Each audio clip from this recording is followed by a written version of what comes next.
Hi, I'm Scott Lucas with Lucas Financial Services and Wisdom Tax Group, and today is Wisdom Wednesday. And today I have a special guest with me, Anita Bennett. She's been a client, her whole family has been a client for probably 20-some years. And the reason I asked her to be here today is because she has done a really outstanding job coaching her kids on money management and everything associated with it. And she's done such a fantastic job, and she started them all very young. And I'll also say that they're a affluent family. They could have thrown gifts at them all the time, but she's done a great job of teaching her kids to be great stewards of money. And I'd like her to share a little bit of her thought and philosophy and what she's done with everybody out there today. Hi. Well, I did want to have my children establish their own independent financial identity very early on in life. And what I mean by early on is at least the age of 16. And there are 3 reasons I wanted them to do this. The first is, when children earn their own money and manage their own money, it helps them to mature emotionally. The second reason is, as a parent, we want our children to grow up to be productive members of society.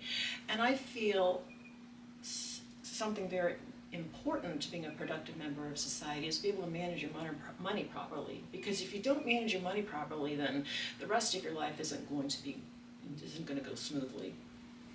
The third thing is a little bit selfish. My husband and I simply don't want to support our children when they're older. So how did I do this?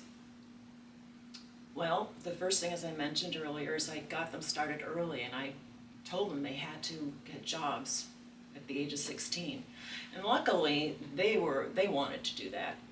So what's the benefit of having a job? One of them is accountability. You have to get up in the morning, you have to show up for work, you have to be respectful to your boss, and you learn about the real world, what people are like in the real world. Because in our house is a rather pleasant environment, but going out to the real world shows them what other people are going through. The other thing is, I had them review their pay stubs when they got their jobs. And that allowed them to see where their money was going, like social services, and even things like supporting the zoo. And that makes them appreciate their money more.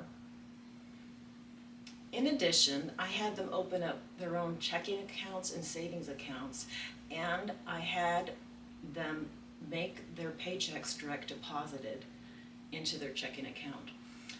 And the next thing I want to say is really pretty much the most important thing I want to say, is that I ingrained into them that they must put at least 10% of whatever they earn into some form of a savings account.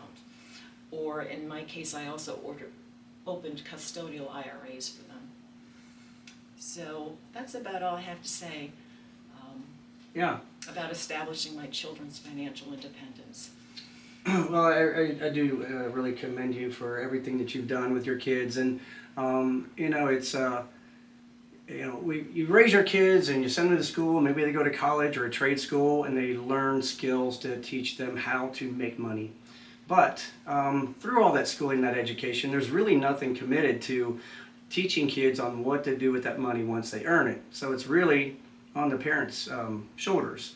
And she's just been a standout person as far as what she has done with her kids, coaching them, teaching them, making them save 10%. And a lot of it is the fact that she's done such a great job at I don't even know that you coached them. You made them, didn't you? It was expected. Yeah, made them have these behaviors, right? So that's going to be the norm for these kids, and I think they'll do very well.